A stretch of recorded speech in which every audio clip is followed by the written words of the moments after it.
Ассаламу алейкум туугандар. Биз азыр Талас шаарынын дал ортосунда турабыз. Бул Осмонкулов деген көчө менен Калинин деген көчөнүн кесилишинде турабыз. Бул жерде эң кызык бир факты айтып берейин деп атам силерге. Бир жылга жетпеген убакыттын ичинде дал ушул мына менин артымдагы жолдун кесилишинде 17 авария орун алган. 17 жол кырсыгы орун алган да. Эң таң калыштуусу, мен бул жерде чоңой өскөм, ушул көчөдө. Буга чейин бир да авария болгон эмес бул жерде.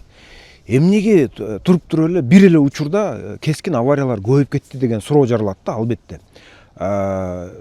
Мен силерге азыр себебин түшүндүрүп берем. Мына могул Осмонкулов деген көчөсү бул жерде асфальт төшөлгөнүнө бир жарым жылдай эле убакыт болду да. Бул жерде эски жол, эч нерсе, жолдон эч нерсе калган эмес, тамтыгы чыгып, яма на яме, орусча айткандачы, бу жерде өңгүл болчу да. Албетте машиналар жай өтчү, бу жерден бир 20 менен керек болсо өтчү да. Асфальтты төшөдү, авариялар кескин көбөйдү. Ал авариялардын 5-6 мен өз көзүм менен көрүп калдым. Бу жерде бир машина коңторулуп жатат, бирөөсүндө биякта 2 машина өбүшүп жатат, жерде 2 машина кучакташып жатат. Мен бул жерде жашагандыктан нары өтүп бери өтүп көрөм да алардын баарын. Анан биздин бийлик эмне кылды? Талас бийлиги момундай лежачий полицейский салып салды. Жолдун эки жагына момундай лежачий полицейский коюп койду. Эми машиналар жай өтөт, келип бу жерден токтоп өтөт. Анда дагы мына өзүңөр көрүп атасыңар, бу жерден айланып качып өткөнгө аракет кылат да. Ошол лежачий полицейский айланып бияктан өтөт. Бирок кыскасы авария болбой калды чындап эле. Эми туугандар, биз мындай жагдайга кантип келип калдык? Биз бардыгыбыз келгиле моюнга алалычы туугандар, праваны биз сатып алганбыз. Баарыбыз эле айдоочулук көлүктү сатып алганбыз. Ал нерседен мындай коркуп деле аны жашырып кереги жок. Анткени бул бүткүл биздин улутубуздун көйгөйү болуп атпайбы? Эми мен деле мына өзүмөн баштайынчы, мен деле мойнума алайын. Мен деле убагында айдоочулук көлүгүмдү сатып алгам. Албетте мен окугам андан кийин, бирок окуп, үйрөнүп, жол эрежелерин өз алдынча үйрөнүп алгам, бирок убагында мен айдоочулук көлүктү сатып алгам. Эми кечээ барып депутаттарга микрофон сунса, биздин кесиптештер, журналисттер, кээ бир депутаттар качып, кээ бир депутаттар оройлонуп, зекип кайра журналисттичи ошентип атат да.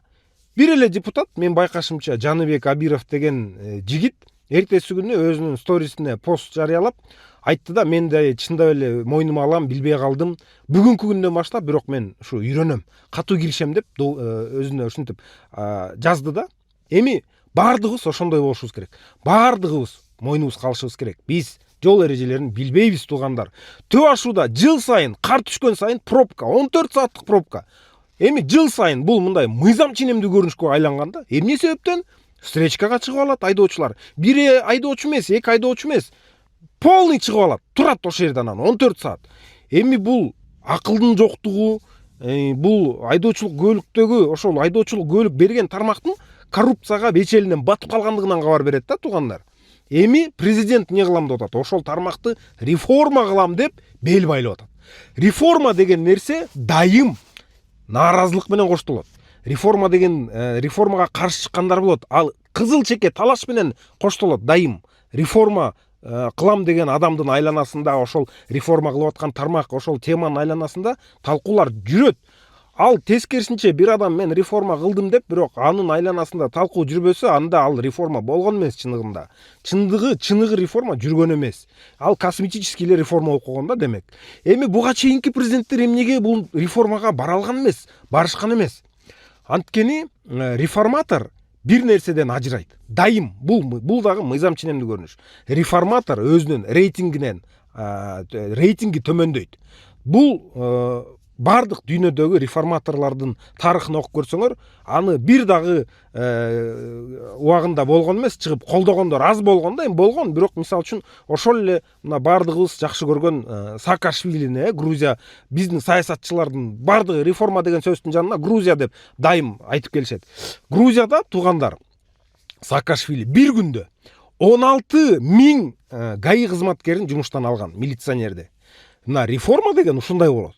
Эми элестетсеңер, бир күндө, бир айда эмес, бир жумада эмес, бир жылда эмес, бир күндө 16 000 кызматкерин жумуштан алган. Бул деген реформа жасаган, анткени ал ушунчалык коррупцияга батып калган ошол тармак. Аны кайра түп тамыр менен жоготуп туруп кайра жаңы система куруш керек болгон. Азыркы президенттин кылып атканы дагы мына дал ошондой болуп атат. Ал ар бирибиздин жашообузга таасир этет.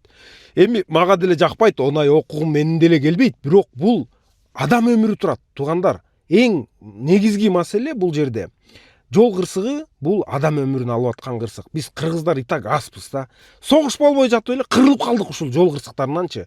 Эми обязательно карасаң сөзсүз бир жаш бала болот, сөзсүз бир мас айдоочу болот же ылдамдыгын урчуруп келаткан бир айдоочу болот. Туугандар, мунун баардыгы бир күндө оңолбойт. Мунун баары президент кече деле өз интервьюда айтпады. Бул 50-60 жылда биз бунун натыйжасын көрө баштайбыз депчи. Реформа деген ошол жаман нерсе да. Бул саясатчыга эч качан плюс алып келбейт. Аны рейтинги түшөт, анткени нааразылык болот, өзүнүн рейтинги төмөндөйт, каршы чыккандар болот, аны жек көрүшөт. Керек болсо Саакашвили түрмөдө чирип байкуш реформа кылган киши ушинтип жатат. Бирок натыйжада эл анын пайдасын 10 жыл болобу, 20 жыл болобу көрө баштайт сөзсүз. Ошон үчүн туугандар, биз бүт бардык саясатчылар, активисттер, журналисттер реформа деп кыйкырып жүргөндөр азыр туура түшүнөлү, реформаны колдойлу. Бул реформа өзүбүзгө жакпай атса дагы биз акыл эсибиз менен ойго алчап, аналитика кылып, талдоо кылып биз бул нерсени колдойлу. Анткени ар бирөөбүздө балдарыбыз бар, мектепке мисалы үчүн жөө барып келишет. Мен мисалы үчүн корком да балдарым үчүнчү. Дайым күндө айтам, мен балам таң калат. Ата эми күндө эле айта бересиз бул сөзүңүздү дейт да мага. Жолдон абайла деген сөзүңдүчү. Анткени мен ишенбейм биздин айдоочуларга. Анткени мен биздин айдоочулардын билем да, ал система кантип алган, ал айдоочу көлүгүн кантип алганын мен билем да. Ошон үчүн ага күндө какшап айта берем. Таласта сонун болуп өзгөрүп атат. Таласта жолдор салынып атат, тротуарлар, асфальт, бүт разметкалар бүт салынды. Бирок айдоочулар баягы эле да. Айдоочулар баягы эле айдоочулар, баягы эле эгерде айдоочулук көлүгүн сатып алган айдоочулар жолдо айдап жүрсө, биз керек болсо Дубай кылып салсак дагы Кыргызстанды жол кырсыктары көбөйө берет. Тескерисинче мына мен азыр мисал келтиргендей сыяктуу, тескерисинче өнүгүү менен биз жол кырсыктары көбөйө берет. Анткени сапатка көңүл буруш керек. Анткени бул тармакты реформалоого убакыт келип жетти, туугандар. Муну бирок президент дагы оңдой албайт да. Ал мындай формасын оңдоп бериши мүмкүн, катаалдатышы мүмкүн, жана антип лежачий полицейский салгандай кылып, бул президент дагы азыр он айдап атат, башкасын кылып атат. Бирок айдаган баары бир биз да. Биз айдоочулар баары бир. Бул бизден гана көз каранды да.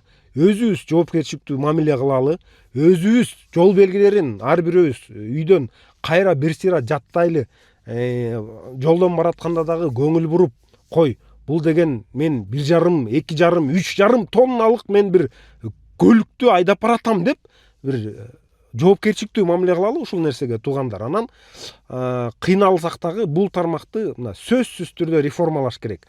Президентибиз бекеринен айтпайт да. Буга чейинки жасаган иштерибиз бир тең болсо, азыркы унааны реформалап жаткан ишибиз бир тең депчи. Демек бул адам өмүрү ар бир мамлекетте, ар бир эл аралык уюмдун уставында адам өмүрү эң жогорку баалуулук деп жазылып турат.